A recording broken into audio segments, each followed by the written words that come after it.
Hello, thanks everyone for coming out. My name is Scott Sutherland. I am a Senior Director at NetSpy, and today we're going to be talking a little bit about how to build and validate ransomware attack detections in most enterprise environments.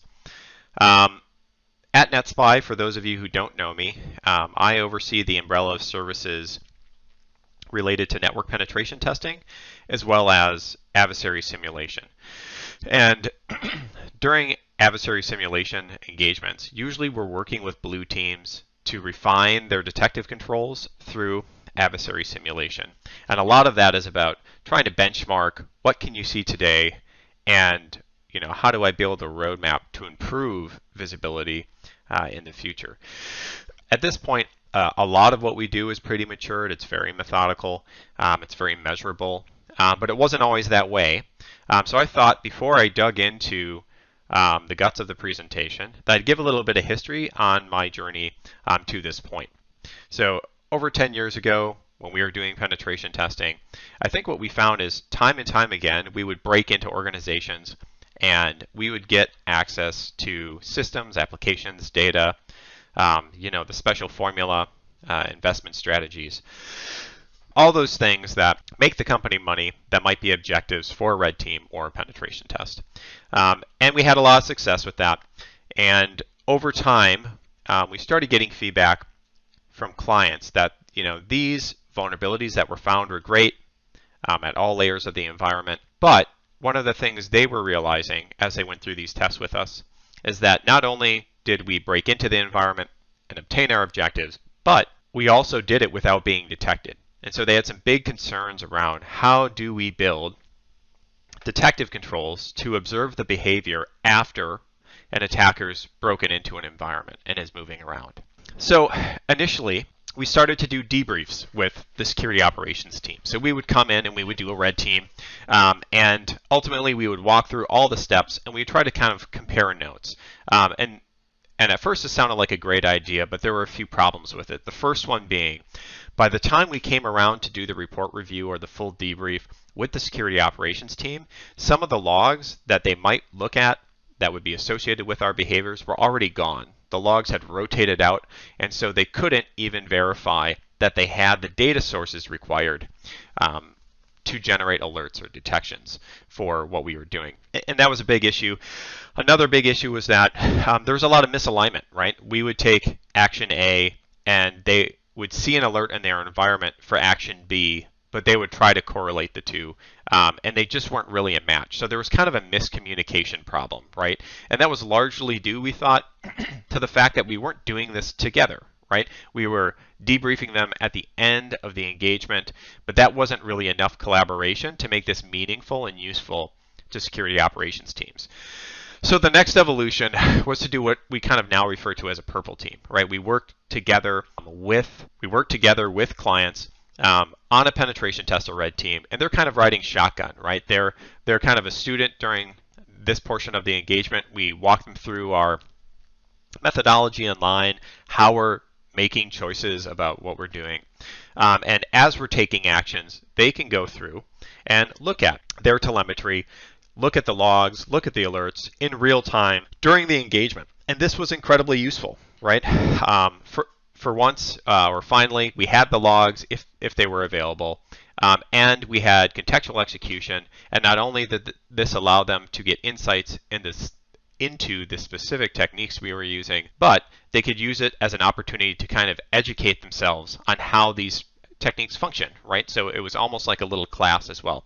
It was great, but there was also a problem with it because during penetration tests, we're very, very focused on identifying vulnerabilities and less focused on providing broad coverage of the techniques that are possible during post-exploitation. In a similar way, there are constraints to red teams, right? When we come in to do a red team engagement, if we're doing our job well, we spend 80% of our time on reconnaissance and 20% actually executing. And what that means is we only take 10 to 15 steps maximum within the target environments. And so at the end, when we have the report, the SOC team, even if they were with us at every phase of the attack, only have 10 to 15 things to follow up on.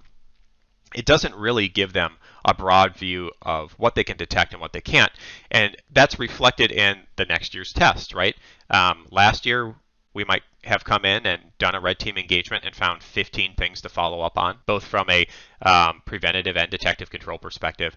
And the next year, we come back with a new bag of tricks, and it's a new 10 to 15 items. And we continue this kind of cat and mouse game year after year after year, right?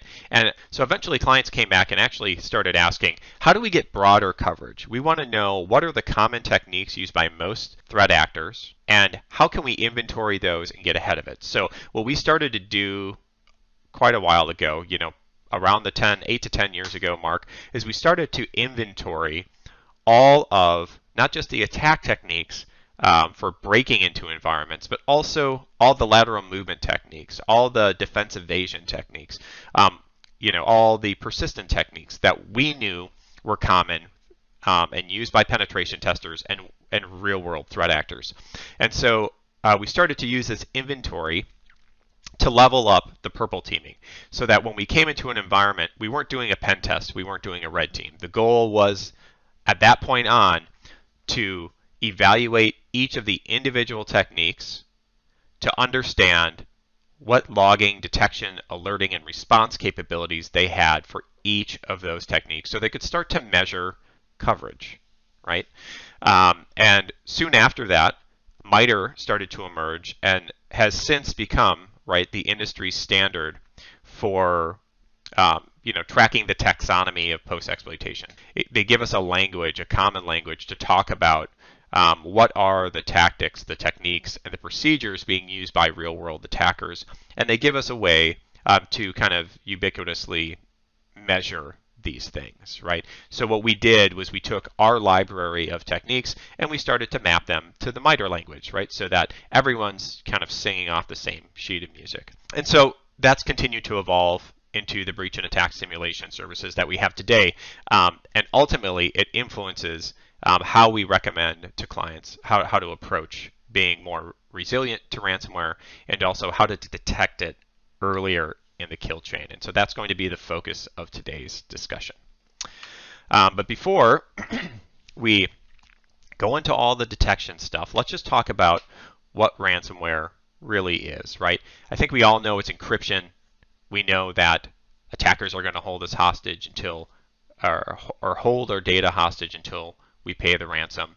But beyond that, it's just a method for making money, right? It's a strategy for making money.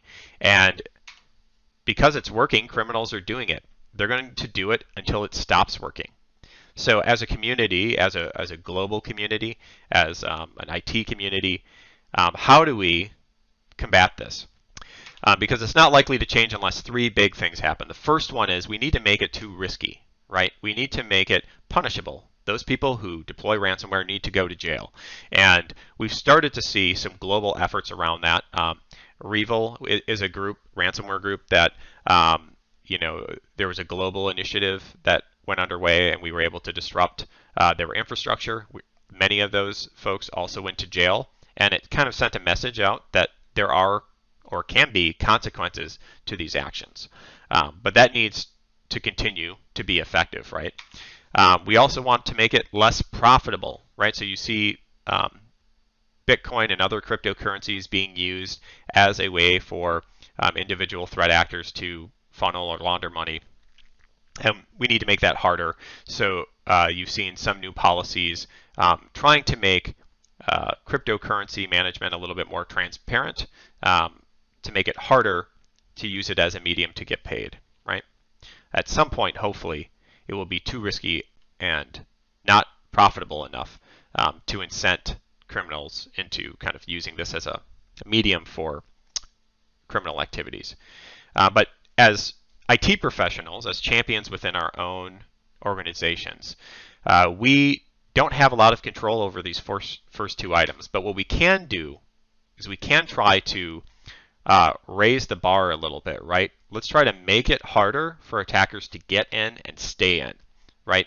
A lot of these attackers, some of them are very advanced, but some of them are kind of lazy, actually, right? So for those opportunistic attackers, let's develop better strategies for detection and prevention so that it will require greater skill than they have to execute. All right, so let's get into kind of the nuts and bolts of ransomware. At the end of the day, for those who aren't aware, ransomware is just software, right? So real ransomware criminals, right? This at the center, kind of the warm beating heart of ransomware is the software developer. There's someone who understands how encryption works, how secure communications work, and ultimately they're going to be producing software that can take these actions. But that individual doesn't necessarily have the skills required to break into an organization. And so they typically will partner with some type of affiliate. That affiliate can be an individual or a group or an access broker, which is basically a reseller of access, right? So someone who has broken into an environment and will sell access to that environment for a fee. So that's a big part of it. And then sometimes these threat actors will kind of opportunistically try to break into an environment looking for low-hanging fruit, but sometimes they'll actually employ exploit developer or they will purchase exploits or 0 days, right, from an exploit developer who has identified a software vulnerability and has weaponized it so that they can be used for easy entry into an environment. So these are kind of the 3 major profiles that work together in what's commonly referred to as ransomware as a service, right? They all work together to develop the software, get the software into environments and encrypt the environments, and then ultimately hold the victim hostage until they give them money. So let's just take a quick look at what that looks like in a nice little diagram flow. Here are 2 ransomware developers. They're going to work with an affiliate. They'll provide their software to the affiliate free of charge initially. That affiliate may work with an exploit dev and pay them for an exploit that they can then use to break into an environment. Number 4 there represents the entire attack process, right? They've broken in, gotten access to data, and encrypted it, and the poor victims on the other side, and now at this point feels they have to pay the ransom or their business will go under. So very often that comes in the form of cryptocurrency that then goes through some type of laundering, and out the other end comes the money, and that money gets paid to both the developers and the affiliates. And once they get paid, they will provide the keys required to decrypt all of that information. So when we're looking at this diagram, there's a lot going on that we can't control. But what we can control is kind of this center section, right? It's that point where they break into our environment and encrypt our data. And so that's where we have to kind of spend the majority of our energy as defenders. So I thought what would make sense is to look at that kill chain and try to understand some of the trends that are happening today. So I put this together. This is a condensed version of a ransomware kill chain. So we kind of start at the left side with the affiliates trying to break into the environment, right? They get some initial access. From there, they're going to try to escalate privileges. They're going to target sensitive data. They'll exfiltrate that data. They're going to remove your recovery capabilities because they don't want you to be able to just restore your data without paying them. And then they're going to deploy the ransomware and ultimately get paid, right? So this is the little kill chain that we're going to be working off of for the rest of this discussion. So let's talk about access. Who's doing it? To start with, in February and March of 2022, based on the NCC Group's report that came out recently, Lockbit is kind of at the front of the pack right now. Conti is second and Hive is third. So these are the ransomware families that are pretty prevalent right now, and we'll kind of reference some of those later in a different context. Also, we want to understand who is getting targeted, right, broadly. And right now, the US is still getting targeted the most, followed by Europe, and then Asia at the back end, right? But do keep in mind, both from the attacker perspective and from the victim perspective, these numbers are only reflecting those things that have been reported. So, for example, there might be a higher percentage of coverage in Europe or Asia that aren't being reported to the community, and as a result, we would not have those insights. So keep that in mind, that there might be a little bit of data bias there. All right, so we already talked about these ransomware as a service groups, and many of them don't start off with billions of dollars in their bank account to buy exploits and to hire huge teams of hackers, right? Many of them start out opportunistically. They're going to do simple things to get access, and they're not going to target a specific company. They'll go out and do Google dorking to find vulnerabilities. They're going to go to GitHub to find leaked credentials. They're going to go to Shodan to find vulnerable software with known exploits. And they will break into those organizations and try to make money off that. And I think the numbers that came out of the Sophos report in kind of that first red box there show that 2/3 of companies that were sampled by Sophos are getting targeted by ransomware. And that's across all kinds of market verticals, right? Retail, technology, healthcare, finance. It's pretty indiscriminate. Education as well. So what's interesting though is as they move forward, they build more and more of a budget. And like I said, they're able to eventually accrue millions and in some cases billions of dollars, which seems obscene, right? But is the reality. But what that means is now they have the money to target specific companies. They have the money to hire people. They have the money to develop custom exploits on their own to kind of continue that criminal enterprise. The other thing that's worth noting that you'll see here, these are kind of the three main ways that attackers are breaking in. They're still doing phishing, number one. They're doing exploits. They're using those weak passwords to get in. And these are techniques that haven't changed really in 20 years. So I don't see a ton of additional creativity.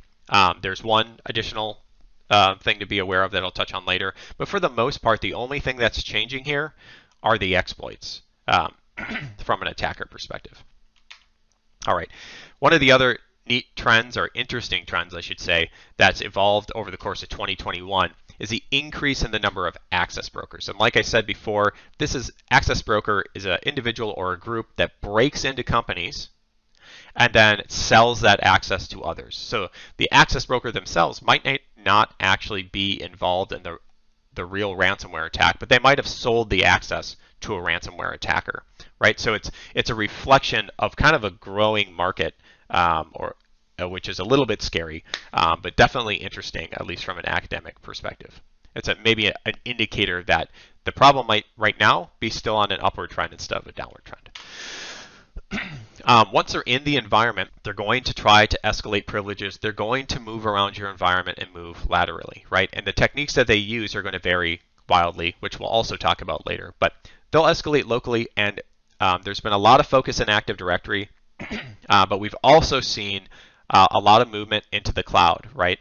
Cloud services and databases that are exposed to the internet are getting targeted and encrypted, and then also partner relationships.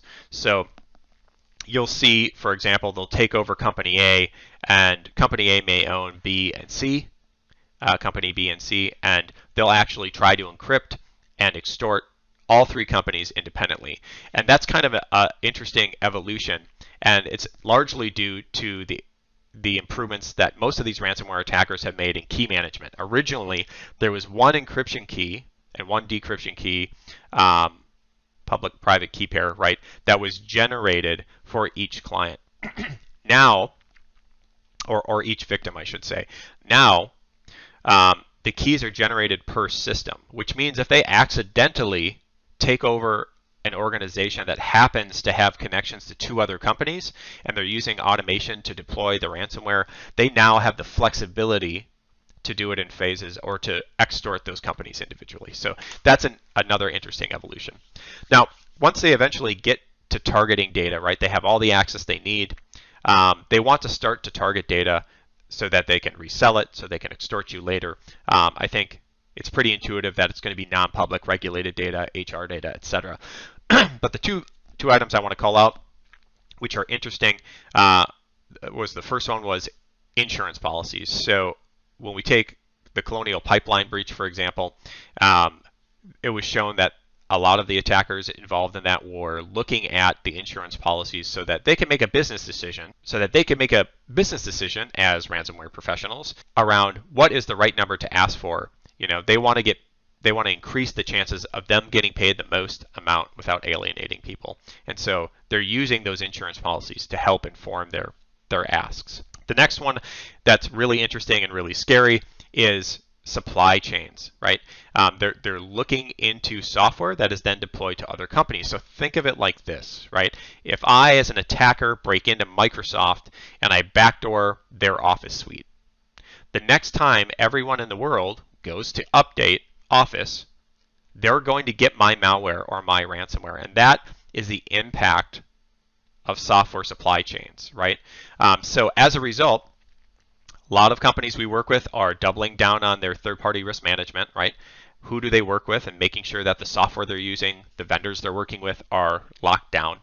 And then on the other side of that, we also see software companies, the companies providing all of this, not just emphasizing security within their SDLCs, but also taking a look at the security surrounding their code repositories and their DevOps procedures. So there's been a huge kind of uptick in awareness there over the last couple of years. Once that data is collected, it will often be exfiltrated out. And as someone who's been doing pen testing for a long time or red teaming, I'm always thinking about how do I blend in with the environment. I'm always thinking, let's cut up this information into bite-sized pieces and sneak it out the front door and blend in with normal traffic, right? I think a lot of us have shared that mindset.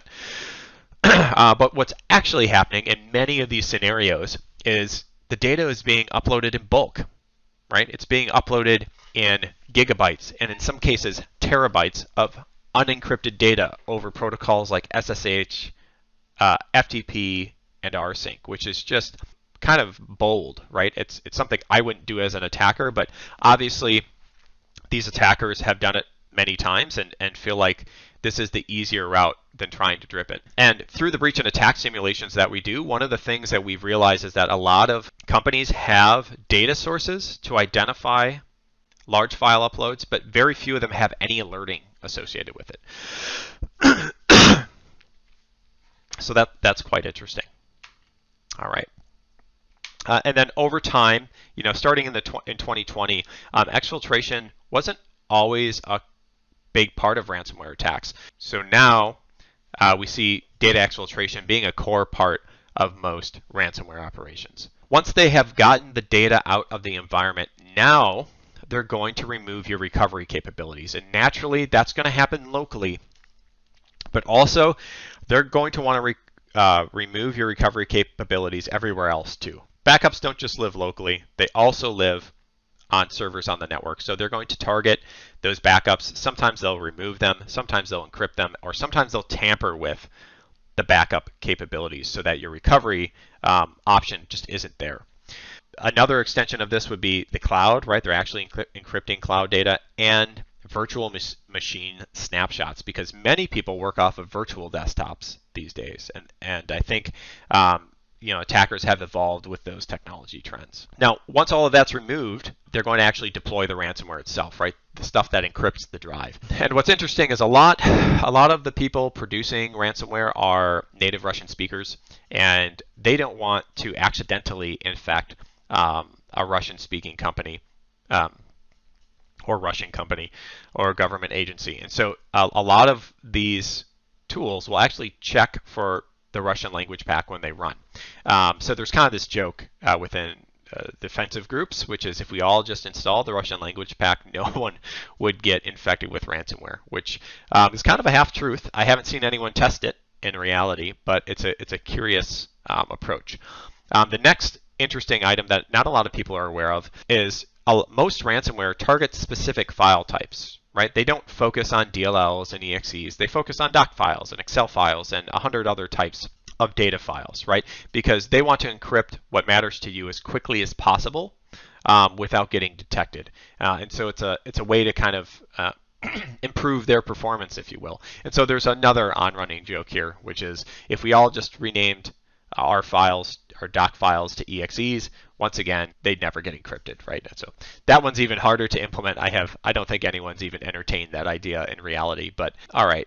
So once the encryption starts to occur, a couple things happen, right? The initial file is encrypted and a new file is created on disk and the original is removed. And when this happens, there are a few byproducts. So there's a spike in CPU, there's a spike in file I/O, and if the encryption's not written really well, or or their algorithms aren't very efficient, they will also see a spike in RAM. And so Alexander Leary is actually working on an open source tool to help detect these baseline deviations in performance. But in the interim, some clients are actually using traditional performance monitoring tools to identify these unexpected spikes so that hopefully they can identify and remediate ransomware on the first system that gets infected, not the 100th, right? Victims pay for decryption keys. Then the attacker threatens to release the data they stole, and then the victim pays again for that. But what's interesting is that based on some work by Sophos in 2020, they determined that most companies who get keys to decrypt their data only recover about 61% of the data, right? And that's due to bad key management on the attacker's perspective, maybe software issues. We've heard of a lot of problems. The ransomware attackers themselves, when they give you the keys, really are intending to ensure you can decrypt the data because it's good for their business, showing that people actually get their data back. Otherwise, their business model wouldn't work, right? So this is kind of maybe a reflection of operators who don't fully understand what they're doing when deploying the ransomware, and the impact being victims not being able to fully recover it. All right, next slide here is all about who's paying, how much are they paying. The Ransomware Task Force, which is backed by the US government, showed about 27% of victims were paying in 2020. Sophos did another review in 2021 that showed 46% were paying, and NCC Group just released another report that showed 30% were paying. So both RTF and NCC seem to be right around the same ballpark, but I think we can confidently say about 30, maybe 30 to 40% are paying, right? We're obviously seeing it through their bias. Ultimately, most of the time when we're trying to understand this, you're getting information from insurance companies, from the government, and then from security companies, right? And all of them kind of have a biased lens, but this at least gives us a general feel for, based on the reported incidents, what's happened. One of the other interesting things that come out of the Sophos report was that 83% of companies who actually were attacked with ransomware have cyber insurance, and 98% of those got the insurer to pay for something, right? But insurance has become more expensive, and it's harder to qualify for. And another bullet I don't have there is that there's much more criteria, right? So in the old days, if you were attacked by a ransomware attacker and they encrypted everything, and you maybe decided not to pay, but you wanted to recover your infrastructure from scratch, your insurance might cover that. They might cover the IT recovery costs. But now, most of the time, they're really limiting it to just paying ransoms, right, within certain parameters. So it's much harder to get, and it's much harder to get payouts. But in most cases, it still appears that insurers are paying something. So we've been talking about attacker trends a lot. I just wanted to touch lightly on the response trends. Like, what are the good guys doing to deal with this? I mentioned the Ransomware Task Force before, and they were started in 2020, 2019 to start to deal with this problem. Once again, backed by the government. They have 4 main goals, which we've kind of talked about already. The first one is to deter ransomware attacks, right? Make sure there's a personal cost associated with this. You might go to jail if you are involved in ransomware attacks. The second one is to make it less profitable, right? Hopefully driving criminals towards other options. And then number 3 is to help organizations prepare, right? Making them more resilient to attack, giving them the ability to identify attacks earlier in the kill chain. And then ultimately, if the worst does happen, helping them recover faster. So if you haven't heard of the Ransomware Task Force, they have produced a lot of great tools for auditing yourself and for understanding where you are in your maturity. So go check it out if you haven't already. This is a lot of soft controls, though. From a more technical side, we've actually seen some researchers kind of hacking back. There's a researcher called Hyperlinks. I don't have their real name, unfortunately, because this was something I found on Twitter.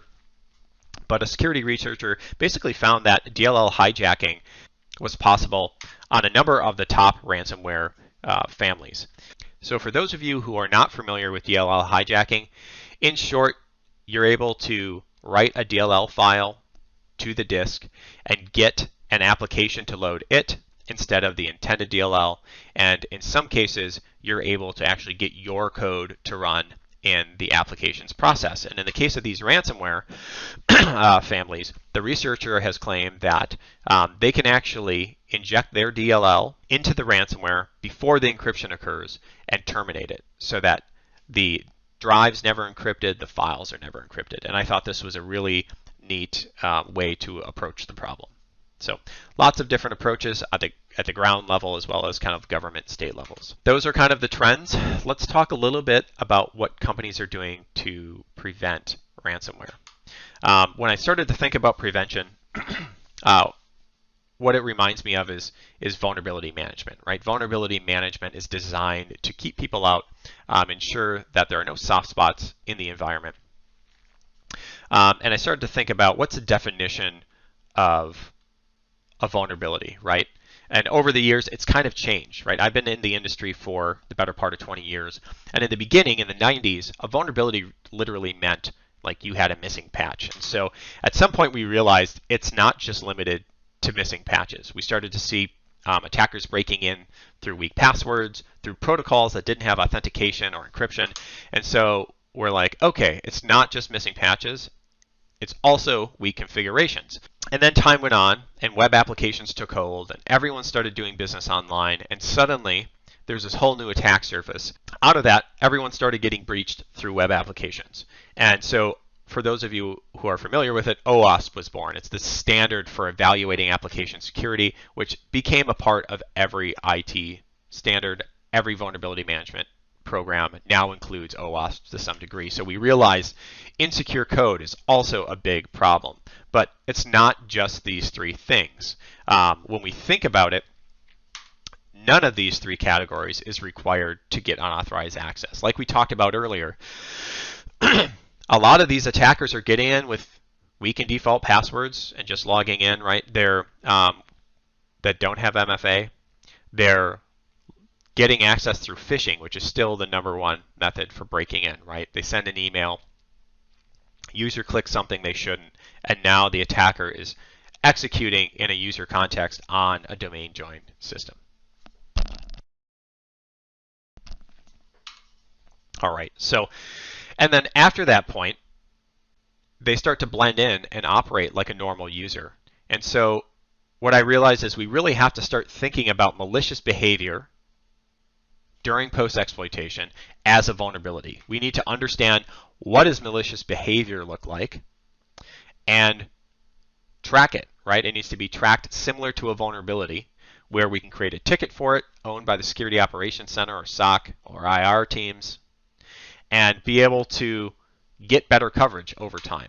Because ultimately we can't prevent that type of malicious behavior if we can't detect it.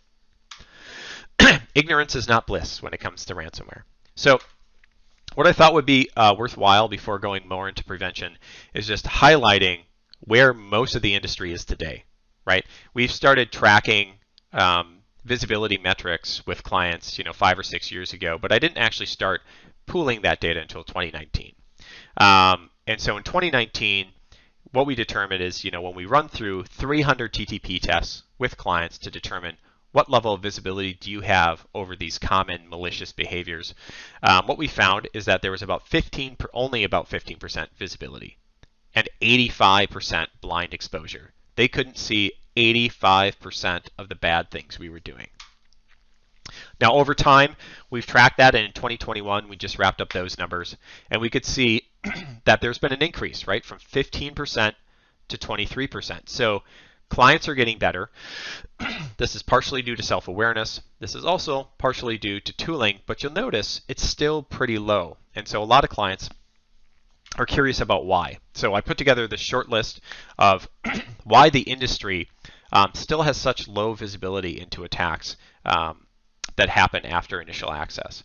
And so the first one is that security products that perform detection only deploy high fidelity detections out of the box, which means they only generate an alert for a potential attacker behavior that is known to be bad, not just in your environment, but all of their client environments. Because if they include all potential alerts, it generates so so many false positives that it's not something that most SOC teams can manage, right? So to be a successful security product company, they have to start with only high fidelity checks. And the same applies for MSSPs, right? For those of you who aren't familiar with the term, basically small and medium-sized businesses don't have the budget to develop a SOC team that has advanced skill sets. So usually they will partner with a managed security service provider that acts as basically an outsourced SOC team, right? An incident response center for them. But those MSSPs approach the market in the same way the security products do, right? High fidelity first. And they even take it a step further. Many of them will have very restrictive contracts that say, we will only identify and respond to these 10 to 20 things. And anything outside of that, you're not going to see from us, right? So very often there's a disconnect between the expectations that the sales team kind of sets from these groups and the reality of what they're delivering. And then lastly, just missing and broken telemetry and data sources, right? You can't generate alerts based on data that you're not collecting. And these controls need to be managed and validated on an ongoing basis to really be effective. All right. So next up, those are the big trends. Those are the whys. So over time, we also realize that clients want to be able to measure this stuff year over year. And we kind of assumed out of the gate that it would always be forward progress. Everyone's only going to get better. And that's kind of a half-truth. So this is a year-over-year chart where we've worked with a client, and this is showing their progress between year 1 and year 2. And let me just kind of walk you around this donut one step at a time. So here on the left, we can see unchanged. This means last year, 65% of the unit tests that we did with you either didn't get better, but they maybe didn't get worse. 15% of what you couldn't detect last year, you could detect this year. That's an improvement. That's great. Next, we had NA. These were new tests that we introduced into the testing pool that didn't exist last year, so we have no comparative metric. And then lastly, we have the things that we tested last year that did generate alerts that this year didn't. So for some reason, the client got worse in a few areas, right? And so that was a trend that kind of surprised us, honestly. But this is the type of self-awareness that we need to get to, that most organizations need to mature into. Because right now, most clients can't answer the question, are we improving? Are we getting worse? Are we stagnating? Most organizations don't have the metrics to answer those questions today. They aren't as mature as the vulnerability management programs, and they need to be. So, well-known secret about all these metrics. When it comes to detection, just like prevention, there's no 100% coverage. It's just not possible, right? So if our goal isn't 100%, what should it be? It really should be to detect threat actors before they accomplish their goal, right? Which sounds super simple. But then how much coverage is enough coverage when it comes to detection and response? Because attackers, when they come into an environment, they have a lot of options available to them. So in this little chart, I've kind of extended our kill chain, and each of these dots represents a choice that an attacker has. For example, they might choose to use phishing to get initial access, but they could have optionally also chose guessing passwords. They could have also chose physical access or running an exploit, right? And similarly, at each phase of the kill chain, they have to make a decision. And each of their actions is an opportunity for detection when you're a defender. So we want to make sure that A, we're getting good coverage that we think is quote unquote enough, and that we're choosing techniques that are relevant, that are used by most attackers, right? Very common techniques. And then our goal here is to understand how those work together so that we can ultimately break the kill chain before it becomes impactful to our business. There's kind of an old saying in IT, which is, attackers only have to find one vulnerability to get in. And so why try after that point? But what a lot of defenders forget is that the second they jump over the fence into your environment, the inverse is true. You just have to detect one malicious action to identify them, quarantine, and knock them out of their environment, out of your environment before they do something bad. So there is hope here. It's not a lost cause. So usually where we land generically is trying to target somewhere between 60 and 80%, depending on how you're prioritizing your TTPs, right? These are more realistic targets, and executive teams need to understand that this is the target, not 100%, right? Seeing low numbers doesn't mean they're bad. The whole industry is struggling with this problem right now. And it's very important that everyone understands what the expectations should be. All right, so 100% is not an option. So now let's talk a little bit about real preventative controls, right? Number one thing that companies can do is just reduce their attack surface. And a big part of that really is attack surface monitoring, right? You need to know what's in your environment, what's coming and going, and this has become even more important when we're thinking about cloud surfaces of attack, where assets are really ephemeral, right? Some assets might only be there for a day or two. But the general idea here is to identify what assets you have and remove anything you don't need, because ultimately a smaller target's harder to hit, right? That's the idea here. Next up is multi-factor authentication. This is one of the biggest hurdles for attackers to get over if you have it in place. It's hugely valuable. So making sure you use something like attack surface management to understand what your exposures are and remove what you can. And for those things that have to be exposed to the internet, making sure they have multi-factor authentication on them is going to help you reduce a lot of that risk. And organizations are even taking it a step further now and moving towards passwordless authentications, which I think will probably be an evolving trend. I only have seen a few companies go fully passwordless at this point, but I think this is something that's going to be adopted pretty aggressively over the next 2 to 5 years. Now, number 3 is just bait and tackle, table stakes. It is vulnerability management, right? Making sure that you're managing your assets, your configurations, your patches, your applications, and other configurations like Active Directory and cloud management. Making sure that these are all driven by least privilege is hugely important. And if you've been doing vulnerability management really well over the course of the last decade, you're probably going to be in a much better position to be resilient to ransomware than your peers, right? So keep doing what you've been doing and do it right. Number 4 has to do with protecting and validating recovery capabilities. So if you ask yourself, where are your backup servers and are they associated with my Active Directory domain? Hopefully the answer is they're isolated on a separate network and they're not associated with Active Directory, because attackers are going to leverage those trust relationships and those network paths to then try to remove your recovery capabilities.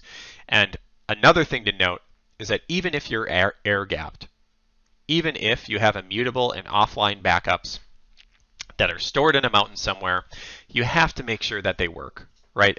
We've worked with a number of clients who had everything they needed. They had isolated backups, they had immutable backups that were offline, and when they went to go restore them, they failed, right?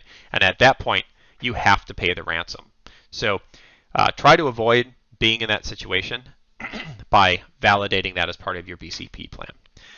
Number 5 is probably one of the most undervalued controls in information security today, and that is just segmentation and isolation of applications, data, and privilege. I can tell you as an attacker who's been in the business for a long time, segmenting and isolating these things is going to slow me down, and it's going to give you more opportunities to detect me, because it's going to force me as an attacker to make more moves, to take more potentially malicious actions. And each of those actions, once again, is an opportunity for you. Testing all your controls. It's not enough to just have the controls on paper. We have to be looking at these environments not just at a point in time, but on a regular basis. We just talked about that in regards to backups, but that should apply to everything in your environment, including your preventative controls as well as your detective capabilities. You know, I have an audit background from the early days of my career, and the idea here is trust but verify. And that also extends to tabletop exercises. Now, for those of you who aren't familiar, a tabletop exercise is kind of a way to game where you might have holes in your security program. So it's where a security professional comes in and walks through scenarios, and you as the company owner will tell that consultant, how would you deal with that, right? If someone sent a gig of credit card data out email, what do you do, right? If a ransomware attacker comes in and encrypts all your drives, what do you do? If someone breaks into your data center, dressed as Orchid, what do you do, right? All of these things are kind of on paper exercises, and they're still valuable, right? They still help you identify large gaps in your program, but there are often disconnects between what's on paper and what's in reality. You know, that scenario we talked about earlier where small, medium-sized businesses think they're getting a ton from MSSPs, but they really aren't. That's something that won't show up in a tabletop exercise. That's something that only shows up during practical testing. In fact, a couple months ago, we had a client who was relying solely on MSSP, and they only identified 5% of the 300 test cases. So that was pretty eye-opening for them and helped them reevaluate, you know, the security tools that they were using. So it's something to be aware of. All right.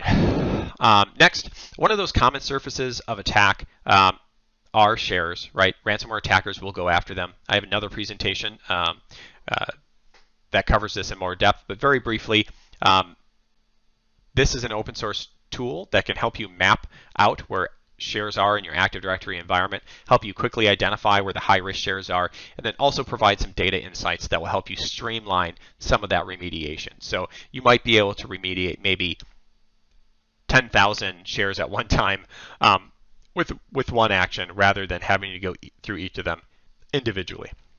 Now to the good stuff, right? This is why we're all here to talk about in more depth, how do we actually detect ransomware earlier on in the kill chain? And of course, we're asking, why aren't we detecting this earlier in the kill chain, right? Why aren't we seeing ransomware until it's too late? So I started to think about this problem, and I came up with a few challenges which make it difficult, right, as a defender. The first one is just variability.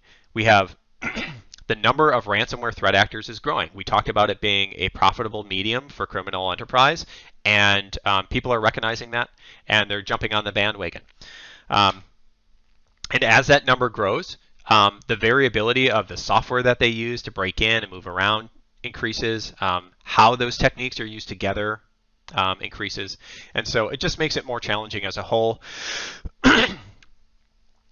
One interesting thing from, I think it was a Covare report, they had speculated essentially that you know, all the sanctions that are happening against Russia right now are resulting in a lot of IT professionals losing their day job, essentially, right? These are skilled individuals who can program, they understand how IT infrastructure works, and maybe they want to be operating on the up and up, but now they don't have a job.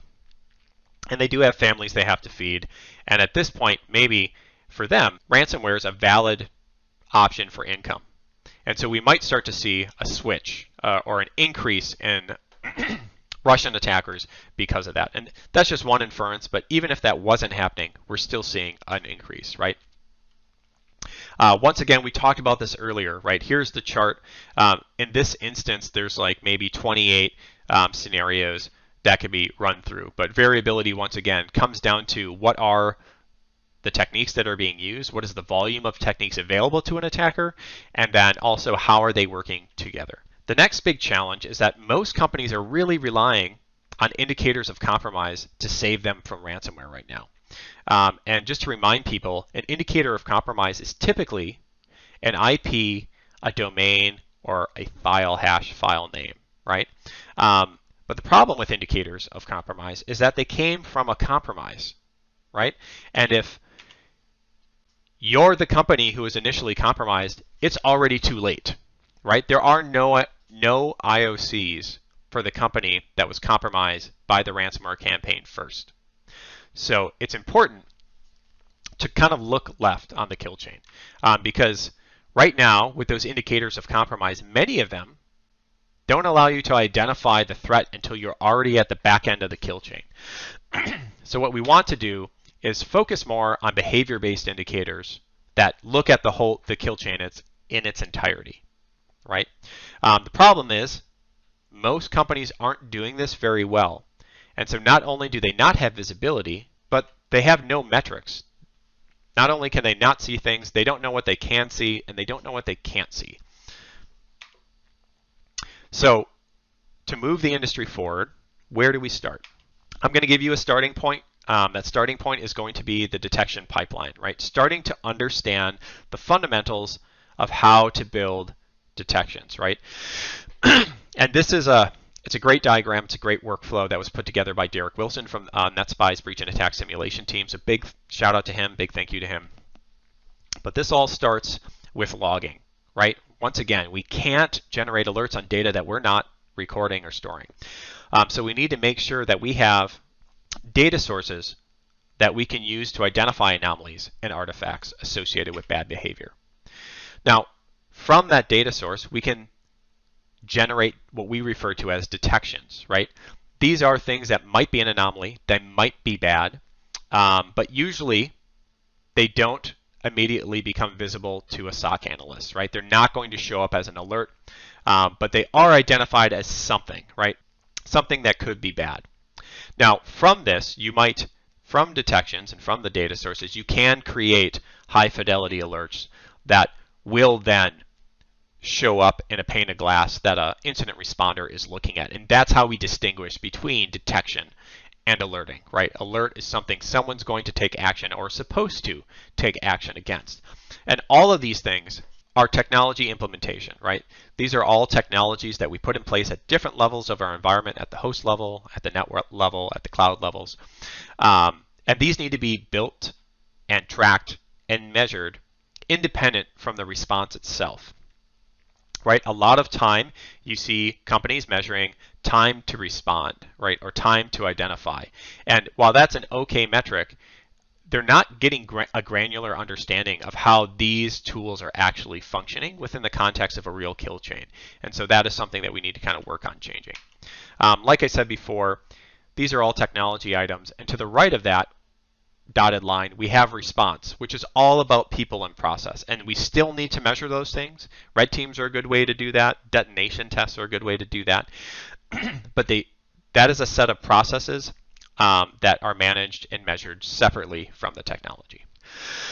So the idea is that we want to be able to take those and turn those into measurements or metrics, right?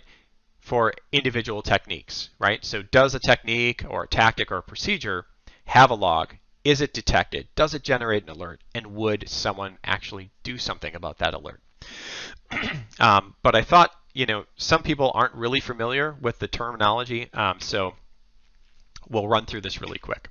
So first of all, the tactic is the why. It's the highest level part of the kill chain. You can kind of think of it as a kill chain phase. So for example, as an attacker, I want to move from system A to system B, and that's lateral movement, right? That is the why am I taking this action? Why am I generating this behavior? As a child of the why, as a child of the tactic, we have techniques. So under a tactic, you might have multiple techniques. And this is the how am I going to move from system A to system B. So for example, you might create a remote service that allows you to move between systems. And then the procedure I like to think of as kind of the how plus plus. It's the how am I going to create a Windows service on the remote system. So for example, running this psexec command might do that. And it's really the procedure that allows us to measure logging, detection, alerting, and response, right? This is what we use to determine our visibility of these techniques. I thought I'd put this in a larger context. This is kind of the MITRE relationship map that shows, how adversaries and software and techniques and tactics all kind of operate together. But one thing that we noticed was that procedures aren't really well represented here. So the modified version that NetSpy used to conceptualize a lot of these things includes procedure, and it also includes a data source because, once again, to kind of bring this home, right, you have a tactic, so you want to move laterally. The tactic has to be implemented via procedure, and that procedure is going to produce artifacts, right? It's going to produce logs, files, registry keys, and all of those can be different types of data sources. And we'll need to leverage, like we talked about earlier, those data sources to actually build our detection to identify the malicious behavior.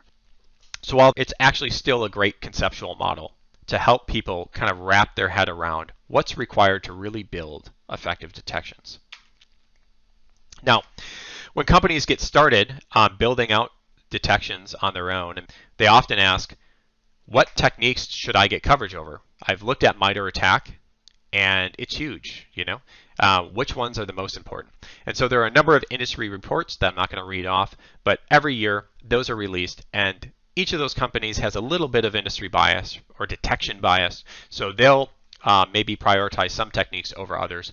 But if you look at them through kind of a Venn diagram, you'll start to understand what are the common techniques that everyone reports. And those are probably kind of the industry agnostic techniques that you want to prioritize, that you want to make sure you can see happening in your environment.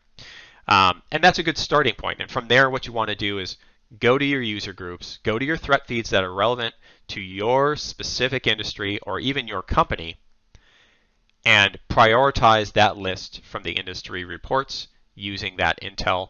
Another thing that you can do is look at offensive security trends, because threat actors inform offensive security practitioners, and OffSec people inform threat actors, right? There's this constant flow of ideas back and forth, and they can both influence trends. So watch both your incident reports as well as new trends or tools being released by red teams and penetration test teams, etc. Like I said, MITRE is a great resource. You can go out and learn about the different attack groups as well as software that's used by those groups. And then there's also, if you're trying to get started, there's Sigma rules out there that take a lot of the procedures and create vendor agnostic detections that you can use as a starting point. So if you haven't looked at Sigma, there's one GitHub project called Sigma HQ that's worth taking a peek at. So from Intel, you can often get ransomware families that might affect you. And very often, MITRE has a lot of these documented. So you can actually go out to MITRE. For the example, I'm using Maze, but you can go click on the software. You can look at the techniques that are used by that, and that can help inform you. So like I said before, look at those annual reports, but also use your threat intel to determine if there is a subset of techniques that you should really be prioritizing. In addition to that, you can dig into the individual techniques, and it will tell you what data sources that might be valuable to identify this type of malicious behavior, right? What you're going to need to start to build real detections. So it's an incredibly powerful free tool. So let's look at this in a real world example. So I'm going to walk through DarkSide. DarkSide is that group that broke into the Colonial pipeline and deployed ransomware that we heard about a year and a half ago, something like that. Let's talk about what would a detection engineer have to go through to build a detection and measure the company's visibility. So the first thing that you do is you're going to dissect the attack, right? So Sophos has actually gone out, they've dissected the entire DarkSide attack at each phase of the cyber kill chain. But as a defender, I'm going to just start with one. I noticed that PSExec is used at multiple phases of the kill chain, and so I kind of get more bang for my buck if I can build a detection for that. And so as a defender, I'm going to try to understand what that's used for. I realize after some research that it's being used for remote command execution through service creation, and DarkSide's actually using it to deploy their ransomware as well. And so now I want to start to take that into the lab, take it apart, and understand what does it do. So I can take it, run it, and realize everything that it's doing on the client system and also everything that it's doing on the victim system. Understand what happens when it starts to execute code at the service level and then at the name pipe level, right? So I can start to break out things that are significant to this attack that are unique that I'll be able to observe as a defender every time it's happening in my environment. And when I go through that exercise, I end up with a lot of stuff, right? A lot of commands that happen on the command line that EDR might pick up, registry keys that are created, files that are created, and all of these could end up generating some nice events that I might be able to actually forward to my SIM, right? So all of these can be data sources through different mediums. But what I want to look for as a defender is the one thing that no matter how I run this tool, it always shows up. And in this case, I have bolded the registry key for PSExec that is created. This pretty much never changes with the stock tooling. And as a result, this is kind of a root artifact that's not brittle, that we can depend on to be bad potentially most of the time, right? And we refer to this as a base condition, right? It's that artifact or that correlation which allows us to build a high fidelity detection, which gives us confidence that if we see an alert, it's a real thing, right? So if we've gone through that exercise, if we've identified the technique, we've dissected it, we found our base condition, and we've started to develop a detection for that, we can test that detection and ultimately test a response. And now for this one procedure, we have the ability to understand, do we have logging? Do we have detection? Do we have alerting? And based on our run books, will our team respond to them, right? So this is one metric, right? Now that we've established this, we know what our visibility is for PS exec. Now, we just need to do that 300 more times for all of our other TTPs that we think are relevant to us. But this is kind of the core idea behind building real visibility throughout the kill chain. And so once you collect that data, and once you do that on scale across many TTPs, we're going to want to start to build real detective control metrics, right? That will allow us to understand full coverage at different levels, right? That will provide us with key performance indicators that we can use to develop things over time and also make smart decisions about where we're going to invest our defensive dollars. And these metrics kind of fall into two categories. The first one is general TTP visibility, which we'll talk about, and then attack path visibility or attack path coverage. So TTP visibility, like we talked about before, this is our cyber kill chain. Each of these dots represents a technique available to an attacker that they could potentially choose as a malicious behavior, right? And we might choose all 28 that we want coverage over, and maybe at a certain point in time, we start to measure where are the blind spots that we currently have, right? So today, we have coverage over 75% of access methods we want coverage over, 50% of the escalation techniques, but we still have 11 blind spots kind of throughout the kill chain, right? Being able to see this in the kill chain context really helps us prioritize which ones are important. And also identify choke points, because generally speaking in the cyber kill chain, we want to be detecting and preventing as far left as possible, right? Doesn't mean we want to neglect everything to the right side of the kill chain, but if they can't get through the left side, right? If they can't get access, if they can't escalate privileges and move laterally, they may never get the opportunity to even deploy ransomware, right? So left is always good here. Now, from this, by consolidating this data, we can get a lot of cool metrics that can inform our program, right? So this chart is something we commonly deliver during our engagements. And if we look at the process from left to right at the bottom, it represents the standard MITRE attack kill chain. So starting on the left with command execution that might happen during phishing or something of that nature, defense evasion to avoid controls, establishing persistence and a control channel so it phones home, and then moving on down ultimately into inhibiting system recovery and encrypting data. And from here, we can start to identify where, for example, telemetry is broken. So in the example of control channel here, we can see that, hey, your blocking is at like 50%. That's great. But our actual alerting and detection is still down around 25%, right? So what that means is that we have tools that are actively blocking bad guys from doing things, but we're not alerting anybody that the bad guys are trying bad things, which means they can continue to try technique after technique after technique without us ever knowing, right? So that's broken telemetry. And this chart can show that not just at a macro level, but at each phase of the cyber kill chain, so you can make choices on how to prioritize some of those efforts.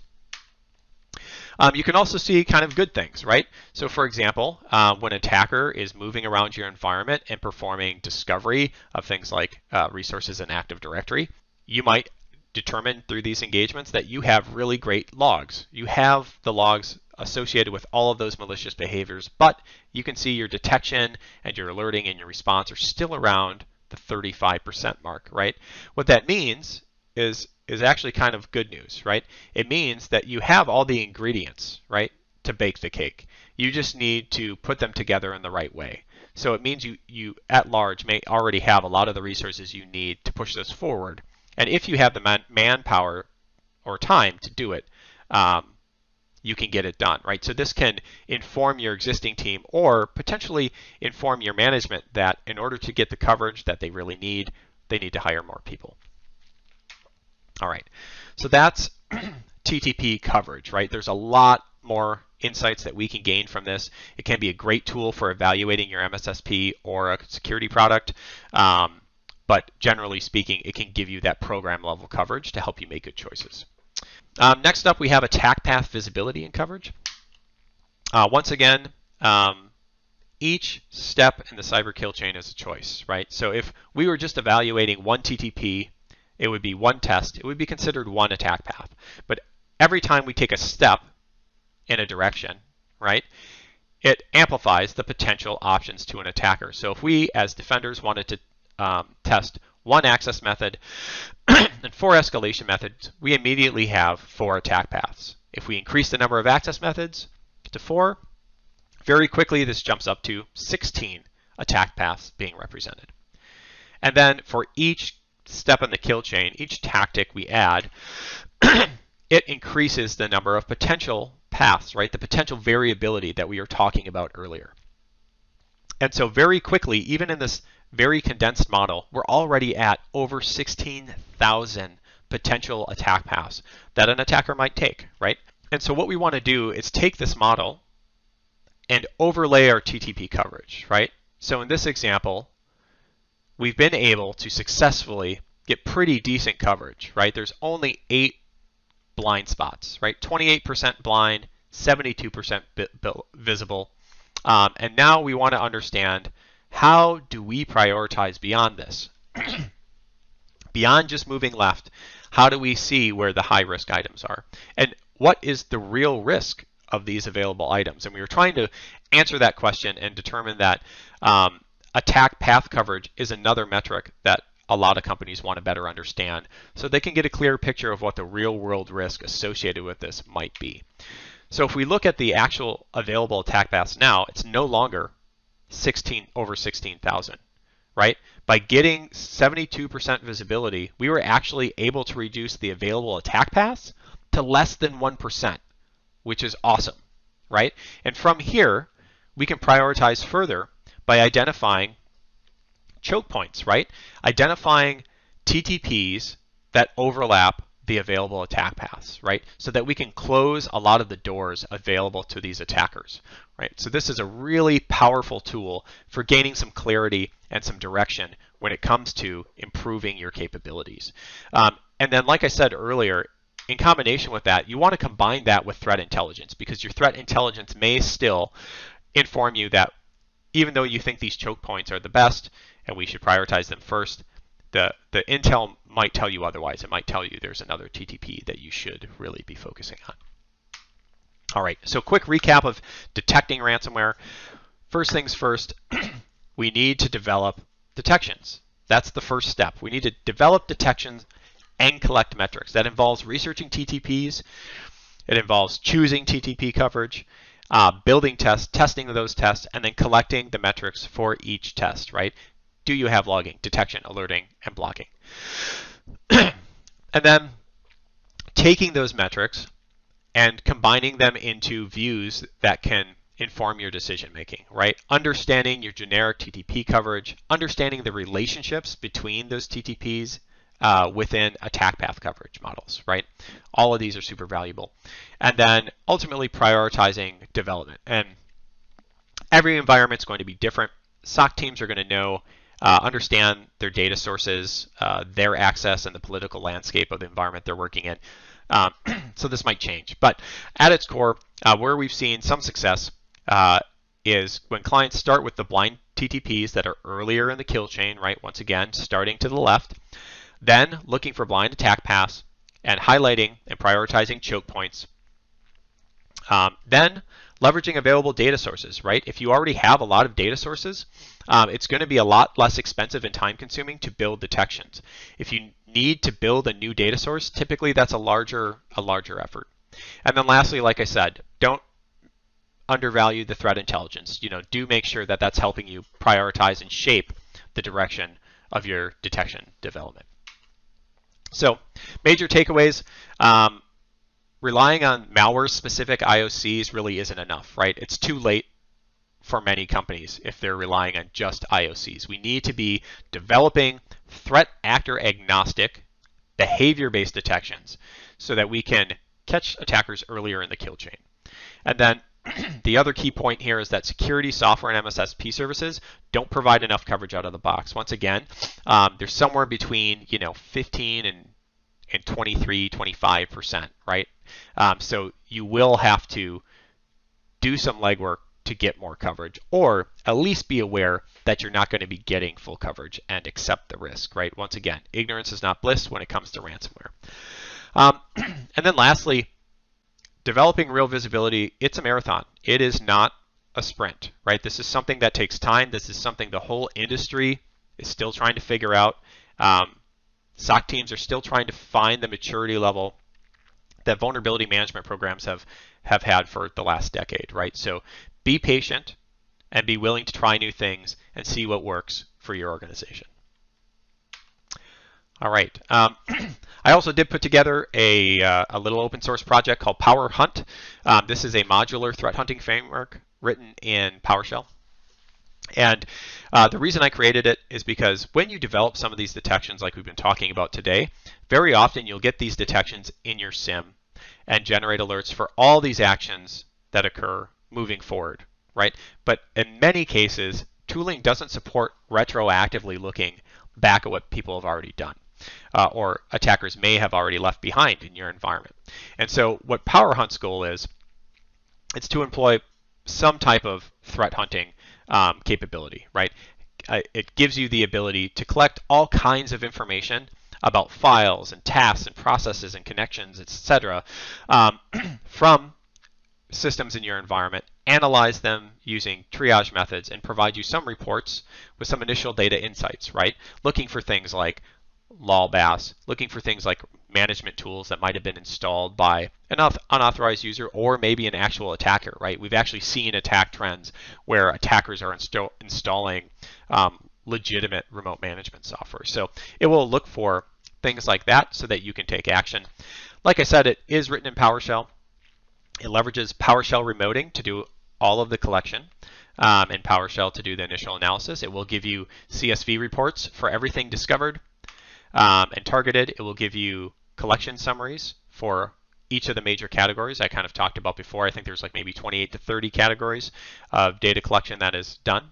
And then also it will provide output for suspicious artifacts as well as some anomalous notes. And then you can suck all of this into PowerShell and immediately start to do analysis on it on your own. So it's pretty neat. And I did put together a quick demo so people can see it in action.